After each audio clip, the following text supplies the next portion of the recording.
दोस्तों, आज आपके लिए एक ऐसे औषधीय पौधे के बारे में जानकारी लेकर आई हूँ जिसका धार्मिक और औषधीय दोनों महत्व है। इन पत्तों को देखकर आप समझ गए होंगे कि आज मैं आपको बेल पत्र के कुछ ऐसे फायदे बताऊंगी। कई ऐसे रोगों को दूर करता है बेल पत्र का सेवन या बेल पत्र के का एप्लीकेशन। मैंने अपने घर पर ही इस औषधि पौधे को लगाया है। तो औषधि महत्व की बात करूं दोस्तों, तो इसकी पत्तियां एंटीसेप्टिक एंटीबैक्टीरियल गुणों से भरपूर होती हैं। किसी भी तरह का चर्म रोग है, यदि आप बेल पत्र की पत्तियों का रस लगा लेंगे या इसका पेस्ट लगा लेंगे, आपको तुरंत ही आराम मिलेगा। मैंने भी अपने घर से कुछ ताज़ी ताज़ी बेल पत्र को यहाँ पर तोड़ लिया। वैसे तो हम लोग इसे भगवान शिव को चढ़ाते हैं, भगवान शिव को ये उनकी आराधना में चढ़ाया जाता है बेल पत्र। और आप देख सकते हैं 2 से 3 जगह मैंने अलग अलग इसके पौधे लगाए हैं। तो बेलपत्र को जब भी तोड़ें बहुत सावधानी पूर्वक ही इसकी कटिंग करें, क्योंकि इसकी डंडियों में बहुत सारे कांटे होते हैं, कांटे चुभने का डर रहता है। तो चलिए कुछ पत्तियों को मैं तोड़ लेती हूँ ताकि मेरे YouTube फैमिली के साथ मैं इसकी इन्फॉर्मेशन शेयर कर सकूँ कि किन किन बीमारियों में बेलपत्र का किस तरह से सेवन करना है। तो ताज़ी पत्तियों में पोषक तत्वों की मात्रा ज़्यादा होती है। आजकल तो मार्केट में दोस्तों बेल पत्र की पत्तियों का पाउडर भी आने लगा है। सबके घर में पेड़ नहीं होता है, वैसे आप चाहें तो लगा सकते हैं, बहुत आसानी से ये पनप जाता है। इसकी पत्तियों को पीसकर किस तरह से चर्म रोग पर लगाना है, चलिए देखते हैं। दांत, खाज, खुजली या किसी भी तरह का फंगल इन्फेक्शन है, उस पर उन चीज़ों को नज़रअंदाज ना करें, नहीं तो आगे चलकर यह एक्जिमा का रूप ले लेता है और ये चर्म रोग ज़्यादा बढ़ जाता है। कुछ घरेलू उपचार आज आपके लिए लेकर आई हूँ जो कि आपके इस फंगल इन्फेक्शन को बिल्कुल ही समाप्त करेगा। ताज़ी पत्तियों को लीजिए, बेल पत्र की धो लीजिए, अच्छी तरह से ग्राइंड करके आपको इसका पेस्ट बना लेना है। तो बहुत ही नेचुरल रेमेडी है दोस्तों, पहले दिन से ही आपको राहत मिलेगी। जो आपके दांत खाज में खुजली होती थी, जो फंगस लग गए थे या जो बैक्टीरियल इन्फेक्शन था, वो तुरंत ही ठीक होने लगेगा। इसकी पत्तियां औषधि गुणों से भरपूर होती हैं। Antiseptic, antibacterial, anti fungal property होती है इसकी पत्तियों में।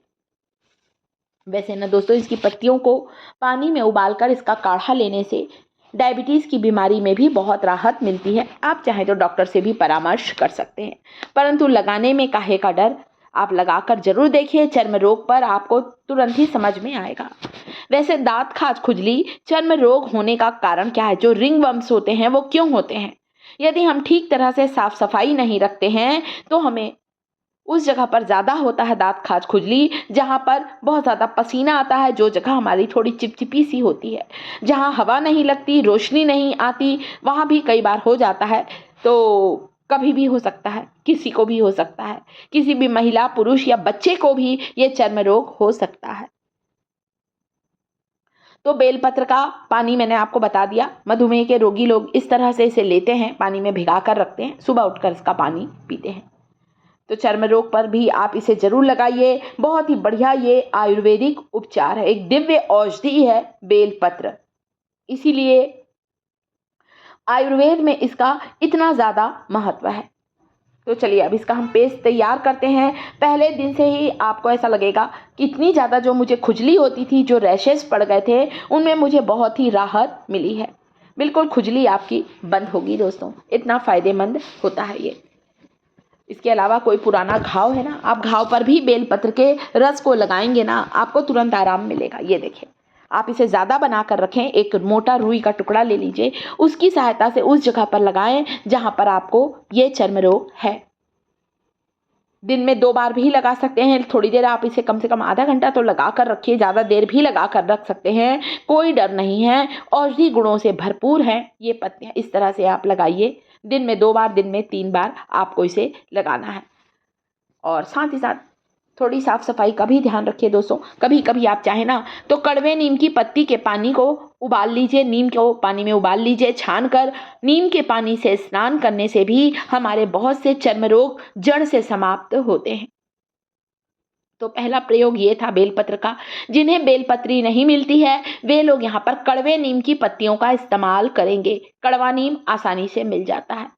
कड़वा नीम भी नहीं मिलता है आपको। करेले की सब्जी तो आप सभी खाते हैं। जिस करेले को आप इस्तेमाल नहीं कर रहे हैं सब्जी बनाने में, आप चाहे ना तो उस करेले को पीस कर उसका रस निकाल लीजिए। देखिए ये करेला थोड़ा सा पका हुआ था ना, तो मैं इससे अब आपको ये एप्लीकेशन दिखा रही हूँ। करेले को काटिए, कूट लीजिए, थोड़ा रस निकाल लीजिए, जैसा आपको अच्छा लगे। टाइम नहीं है। करेले को 2 टुकड़ों में काटिए या पतली पतली स्लाइस कर लीजिए और करेले के इन टुकड़ों को उस जगह पर हल्का हल्का सा रगड़िए जहाँ पर आपको खुजली है, जहाँ पर ये फंगल इन्फेक्शन है।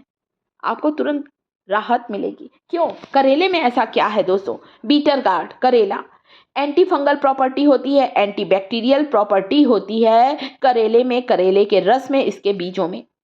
कितना भी पुराना फंगल इन्फेक्शन हो, इसको आप कुछ दिन लगाएं। वैसे करेले का जूस तो सुना होगा ना, दिया जाता है डॉक्टर को इन्फेक्शन को दूर करने। इसी तरह से करेले के रस को लगाने से हमें तुरंत ही राहत मिलती है।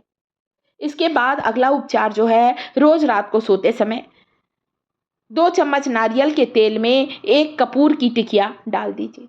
ये वही कपूर है, इसे हम लोग कैम्फर कहते हैं। इसे आप डाल दीजिए, पीस लीजिए और इसे रात को सोते समय लगाने से भी आपको दाँत खाज खुजली में राहत मिलेगी। कभी चाहें तो केले का छिलका लगा सकते हैं, कभी चाहें तो नारियल तेल और कपूर में हल्दी मिलाकर भी लगाइए, आराम मिलेगा। वीडियो पसंद आए लाइक करिएगा। शिखास किचन चैनल को सब्सक्राइब जरूर करें दोस्तों।